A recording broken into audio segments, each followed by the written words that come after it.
আসসালামু আলাইকুম YouTube channel standard CM. তো আজকে আমরা শিখবো কিভাবে সাইকেলের উপর দাঁড়াবেন। আমরা অনেকে যারা নতুন নতুন স্ট্যান্ডার্ড স্ট্যান্ড করি তারা অনেকেই সার্ফিং পায় না প্রথম মতন। তো আজকে আমরা খুব সহজে শিখবো কিভাবে আপনি সার্ফিং করবেন। চলেন।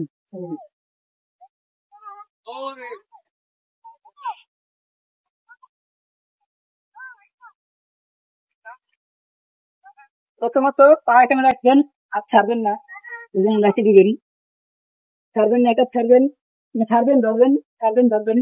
তো প্রথমত এখানে প্র্যাকটিস করে চালিয়ে এরকম প্র্যাকটিস করে থাকবেন। ঠিক আছে, দেখেন পা এখানে রাখবেন, এখানে রাখবেন। এই যে প্রথমে একটা ছাড়বেন, ধরবেন, ছাড়বেন, ধরবেন, ছাড়বেন, পরে একটা ছাড়বেন, আবার ধরবেন, আবার ছাড়বেন, আবার ধরবেন। এরকম প্র্যাকটিস করে থাকবেন। আর পা দিয়ে ব্যালেন্স করবেন, এই যে পা দিয়ে ডানে বামে পড়ে গেলে ব্যালেন্স করার চেষ্টা করবেন পা দিয়ে। এরকম কয়েকদিন লেগে করতে থাকবেন, ইনশাল্লাহ আপনাকে সার্ফিং হয়ে যাবে। আমি আরেকবার দেখাচ্ছি।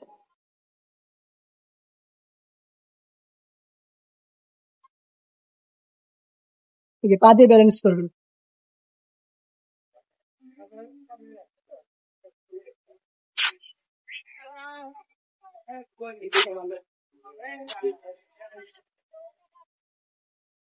তো আপনাদের আরো কোনো ভিডিও লাগলে অবশ্যই কমেন্ট সেকশনে বলবেন। হুইলি, সার্ফিং, রোলিং যা লাগবে কমেন্ট সেকশনে বলবেন, আমি ইনশাল্লাহ ভিডিও দেওয়ার চেষ্টা করবো। আসসালামু আলাইকুম।